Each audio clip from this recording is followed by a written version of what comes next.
Bonjour. Bonjour à tous. Merci beaucoup de vous être déplacés. En fait, j'étais en train d'attendre Anicia Berton, qui est une de nos guerrières en Martinique. Vous savez qu'elle est en soins en ce moment. Elle n'est pas loin. Et j'avais vraiment envie de démarrer quand elle était là. Donc, j'espère que vous le comprenez. Je viens de l'appeler, elle devrait arriver dans quelques minutes. Donc j'aimerais bien que vous puissiez encore attendre 2 minutes. Et auquel cas, on démarrera et elle nous rejoindra. Mais c'est important quand même parce qu'elle mène ce combat sérieusement depuis de nombreuses années au détriment de sa propre santé. Et donc ce serait bien de lui faire honneur qui a pris sur elle pour se déplacer aujourd'hui. Merci beaucoup.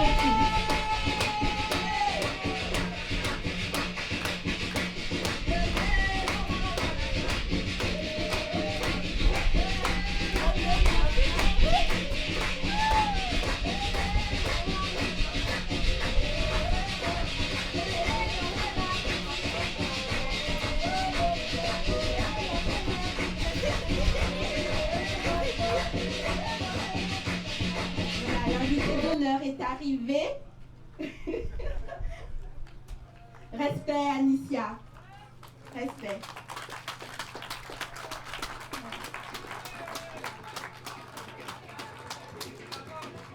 Respect à chacun d'entre vous qui avez pris le temps de venir aujourd'hui pour ce moment de soutien à nos frères et sœurs de lutte. Respect à chacun d'entre vous qui avez pris le temps pour venir vous unifier, pour que la communauté se renforce et arrive à atteindre son objectif, qui n'est autre qu'une vie digne, une vie saine, une vie où les oppressions ne sont plus. Alors félicitations à vous tous et merci encore.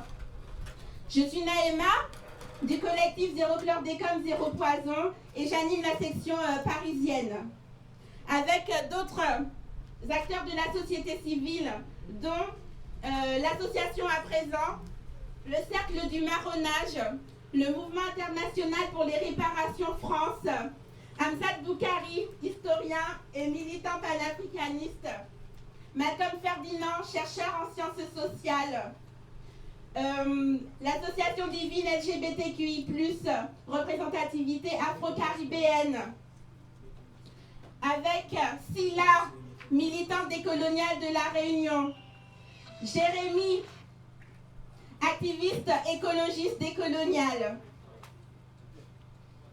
Aïcha, Abdallah de Mayotte.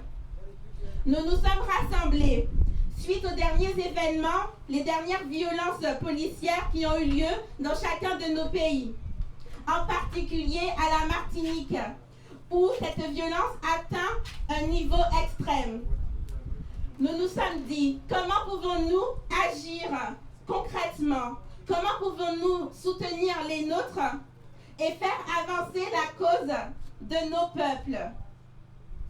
Voilà comment nous avons rédigé la tribune « Le monde d'après ne se fera pas sans les peuples dits d'outre-mer ».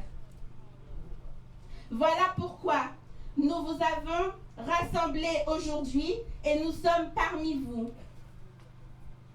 Il s'agit ensemble d'envoyer le maximum de vibrations positives à tous nos frères et sœurs de lutte. Il s'agit ensemble de trouver, à nous organiser pour solutionner toutes les problématiques que nous rencontrons. Le monde d'après ne se fera pas sans nous. La preuve, il se fait déjà avec nous. Et tout le monde serait bien inspiré de regarder ce qui va se passer chez nous et ici. Alors, cet après-midi, nous allons parler de l'actualité de nos pays en premier lieu. Nous serons en connexion avec la Martinique notamment. Puis, nous aurons un temps de rappel historique sur la date du 23 août. N'oublions pas qu'aujourd'hui, c'est la journée internationale en mémoire de l'esclavage, de la traite négrière et de son abolition. C'est aussi une journée en mémoire des soldats africains qui étaient venus libérer la France ce qu'on a appelé les tirailleurs sénégalais. Il est important que nous prenions le temps de nous rappeler la symbolique de cette date. C'est comme ça que nous pourrons agir sur de bases solides. Enfin, nous allons vous présenter différentes solutions et propositions d'organisation pour que nos agendas ne soient plus bousculés par les différentes violences. Nous n'avons qu'un seul but, celui de la vie, qu'on ne nous détourne pas de celui-ci. Alors, en respect, nous respectons et nous sommes bienveillants avec vous tous ici, qui avez peut-être des tendances religieuses ou spirituelles différentes. Ceci étant dit, nous tenons à démarrer le rendez-vous par un hommage à nos ancêtres, en leur demandant leur protection et en les honorant. C'est eux qui ont allumé le flambeau que nous tenons aujourd'hui. Donc, acceptez ce moment, s'il vous plaît, avec l'esprit et le cœur ouverts. Merci beaucoup. Alors, bonsoir, bonjour à toutes et à tous. Je vous demanderai, pour ceux qui sont d'accord, de nous rapprocher et de nous tenir en ronde pour ce petit moment de partage avec nos ancêtres. Si vous voulez bien, on attend Naïma qui est en formalité, mais déjà si on pouvait se rapprocher et se mettre en cercle, ce serait bien.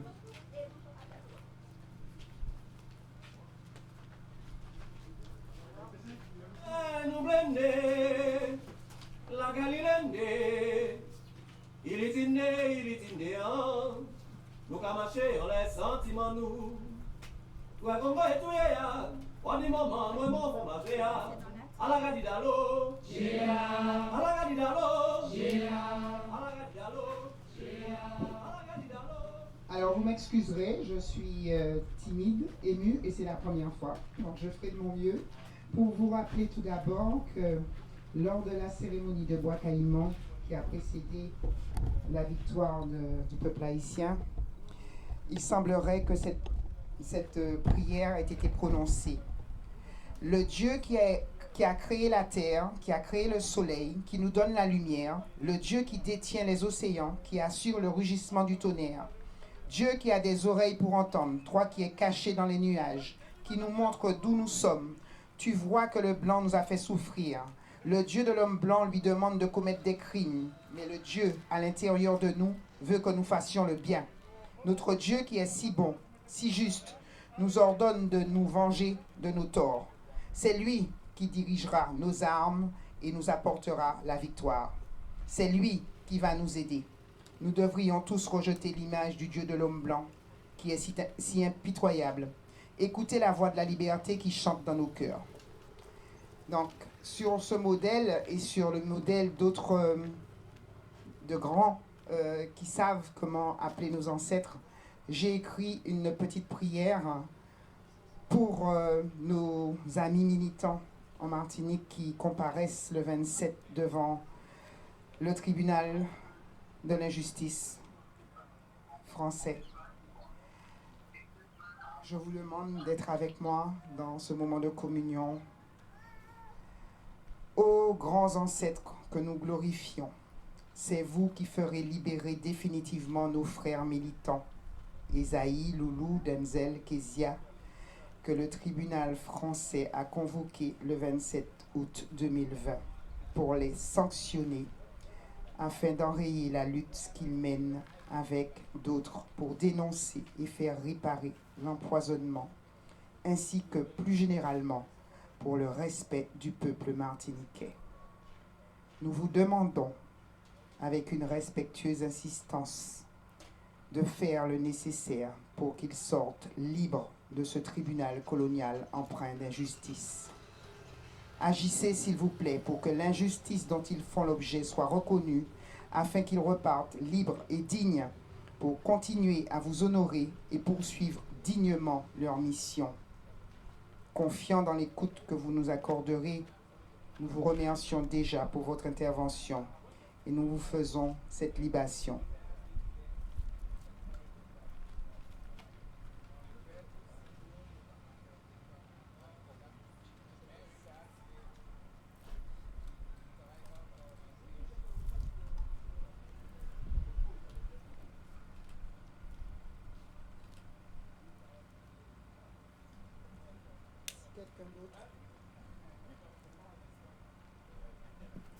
Merci à toutes et à tous. Donc la rencontre, elle soutient en priorité les militants anti-chlordécone, mais elle est panafricaine parce qu'en fait, nous savons que nous avons le même oppresseur. Dans toutes les dernières colonies, Martinique, Guadeloupe, Guyane, Réunion, Mayotte, mais aussi sur le continent mère, Mali, Sénégal, etc. Je reviens un peu sur l'actualité et les combats du moment. À Mayotte, le combat le plus important, on dira, en ce moment, c'est l'insécurité grandissante que les Mahorais eux-mêmes subissent et la justice à 2 voire à 3 vitesses qui ne met pas les moyens en place et qui ne juge pas les criminels.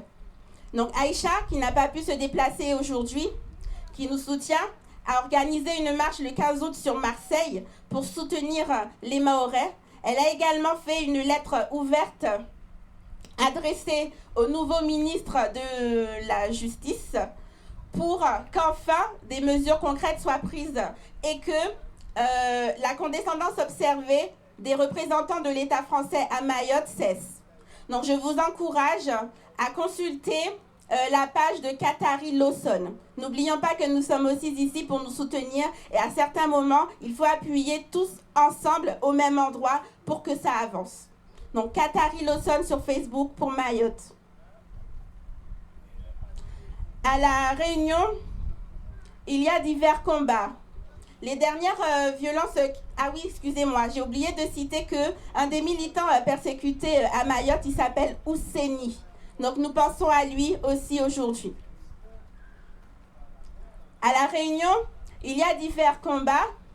Les dernières violences ont eu lieu quand des militants se sont mobilisés pour que des mesures sérieuses soient prises contre la pandémie au coronavirus.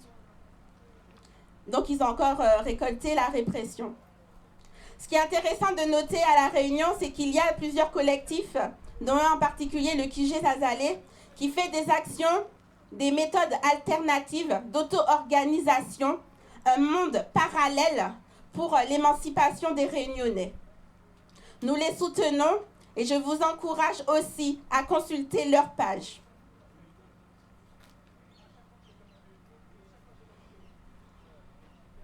En Guyane, le même jour,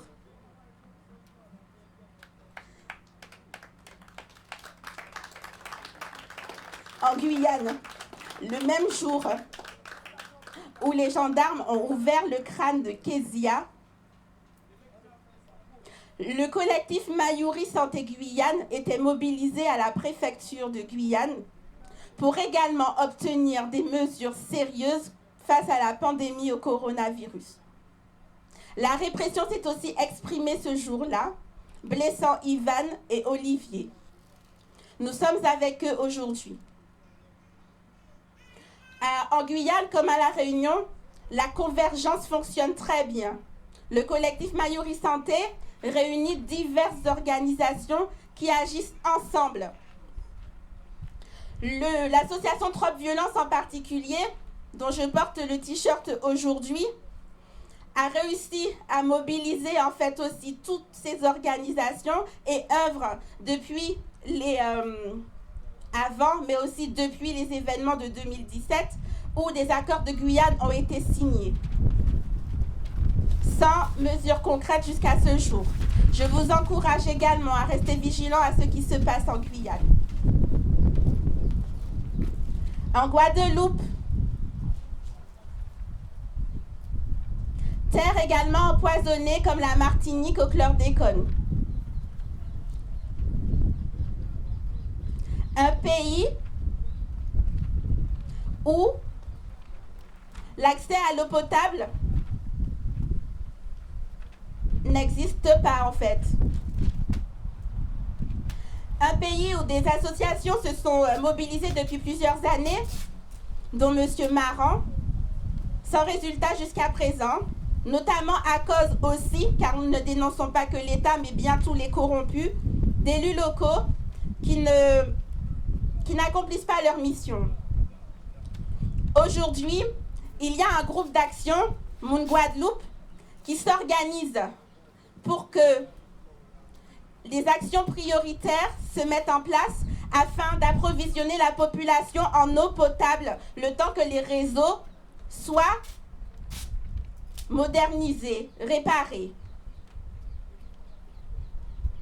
Pour demander la mise en place du plan Orsec eau potable, les militants activistes de Moon Guadeloupe reçoivent aussi du bâton, subissent aussi la répression judiciaire, garde à vue et procès.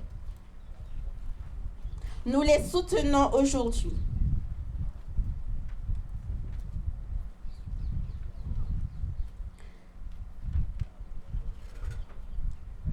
Je ne vais pas pouvoir être longue sur le Mali et la Côte d'Ivoire. Je pense que vous avez suivi l'actualité où certaines marionnettes sont en train de tomber. Nous disons force et courage au peuple du continent. J'arrive maintenant en Martinique. Aujourd'hui, nous voulons parler de solutions, n'est-ce pas?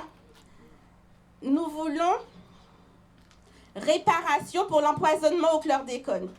J'espère que, à partir d'aujourd'hui, plus personne n'ignorera la gravité de la situation à la Martinique et en Guadeloupe.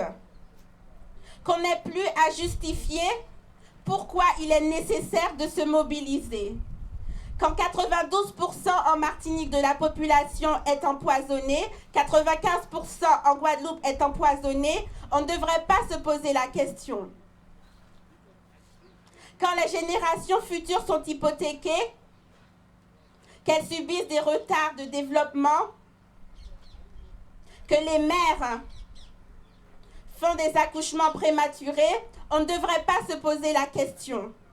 On ne devrait pas se poser la question de pourquoi il faut soutenir Kezia, Esaïe, Loulou, Denzel, Charlie, Kevin, T-Axel, Lulu, T-Lulu, Loulou, et en fait tous ceux qui sont au combat. Alexandre, Jay, Siméline, Faniwa, Malaïka, Christian, eux tous en fait. Nous devrons simplement nous dire que puis-je faire pour porter ma pierre? Comment faire pour que mon père, mon oncle, ma mère, ma soeur, ma cousine ne subissent plus, ceux qui sont déjà malades ou ceux qui sont déjà partis? Le 16 juillet, alors qu'ils étaient venus défendre, soutenir des militants placés en garde à vue, encore une fois, alors que le soutien se faisait au rythme de notre tambour ancestral, le tambour belais, tambour djouba, les forces coloniales se sont abattues sur les nôtres. Elles ont voulu faire taire le tambour.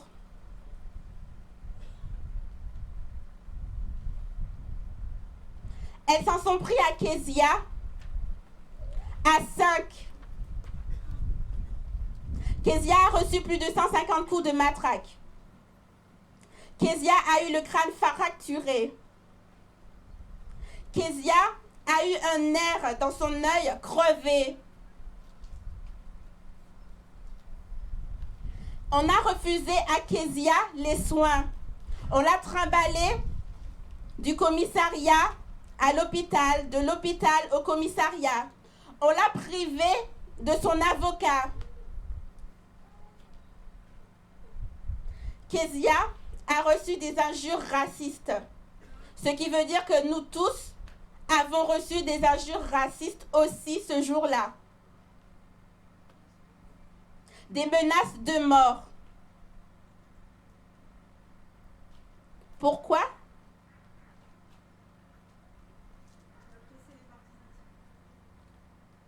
On a voulu littéralement castrer Kezia, arrêter sa descendance, comme ils sont déjà en train de nous le faire insidieusement par cet empoisonnement au chlordécone. Je crois que la déclaration de guerre, leur agenda est très clair et qu'ensemble, nous devons agir maintenant.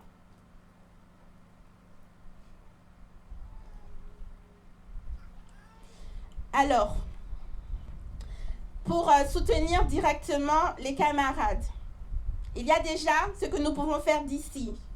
Une pétition à signer, soutien aux militants victimes de répression. C'est une pétition émise par le comité 13 janvier, qui est le comité officiel de tous les militants qui subissent la répression et de toutes les victimes collatérales. Il y a une cagnotte en ligne également pour aider à payer les frais de justice. Je vous invite à y participer, à au moins la partager. Et ensuite, il y a aussi des organisations en France, dont la section parisienne du collectif Zéro Chlordécone, Zéro Poison, que je vous invite à rejoindre. Il y a le mouvement international pour les réparations, expert également en procédure judiciaire. Je vous invite à rejoindre.